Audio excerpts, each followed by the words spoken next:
Myrta est à l'hôpital pour se faire opérer de la cataracte. Avant l'intervention, elle reçoit la visite de Yolande.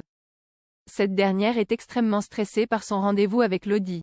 Et pour cause, cette fois-ci, elle ne pourra pas compter sur le soutien de Myrta. Quelques heures plus tard, à la résidence Massalia, Yolande est évaluée par Lodi. Cette femme contrôle tous ses faits et gestes, ce qui l'angoisse. Alors qu'elle tente difficilement de remplir un formulaire de sortie pour un résident, Lodi lui demande de se dépêcher. Pour sa défense, Yolande lui explique que c'est habituellement Myrta qui s'occupe de tout ce qui est administratif, et de son côté, elle supervise les tâches plus techniques. Soudain, Steve arrive et lui demande de l'aide pour sa machine à laver. Yolande commet une gaffe, en lui répondant que c'est Myrta qui s'en occupe. Elle parvient à rattraper son erreur en expliquant à Lodi qu'elle préfère laisser les résidents se débrouiller d'eux-mêmes. Avant de partir, Lodi lui fait plusieurs remarques, notamment sur le fait que plusieurs machines à laver fonctionnent en dehors des heures creuses et que ce n'est pas écologique. Mais ce n'est pas tout, elle informe également Yolande qu'elle reviendra évaluer Myrta dans 48 heures. En fin de journée, Myrta est de retour à la résidence Massalia.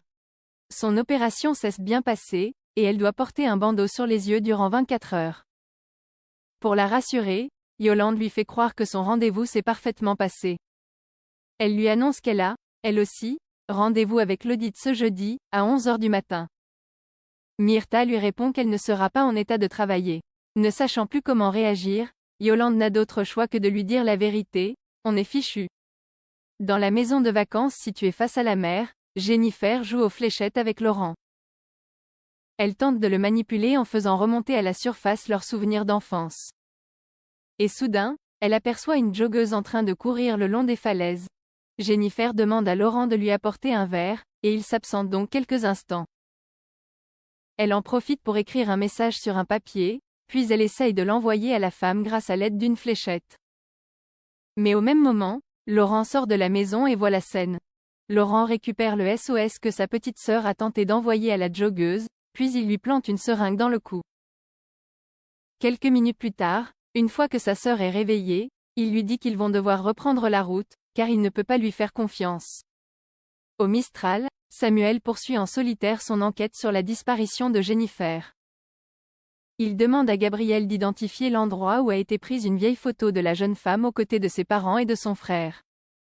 Il dit à son cousin, cet endroit, c'est leur dernier moment heureux ensemble, avant que leurs parents ne décèdent. Bien qu'il ne croit pas vraiment en la théorie de Samuel, Riva accepte de l'aider. Après quelques recherches, il réussit à retrouver les coordonnées GPS de l'endroit où il pense que cette photo a été prise. Samuel part aussitôt sur les lieux. De son côté, Thomas s'empresse d'aller informer la commissaire de police que Samuel est parti seul en mission. Mais Elaine demande donc à Ariane d'y aller avec des renforts. Quelques minutes plus tard, Gabriel et Thomas informent Babette que la vidéo de la noyade était probablement une mise en scène.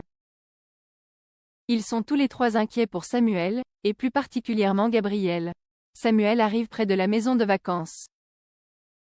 Il entend Laurent crier sur Jennifer. Il débarque sur les lieux, et pointe son arme en direction de Laurent. Ce dernier prend aussitôt la fuite. Alors que Samuel le poursuit, Ariane et son équipe arrivent à leur tour. Laurent est encerclé, comme pris au piège. Laurent attrape un couteau et menace de se suicider.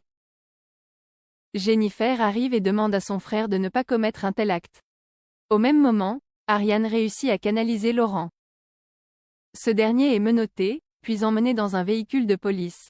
Avant de partir, Ariane confie à Jennifer, « Tout le monde pensait que vous étiez morte, tous sauf Samuel. C'est grâce à lui qu'on vous a retrouvé aujourd'hui. » Jennifer regarde Samuel droit dans les yeux et l'embrasse.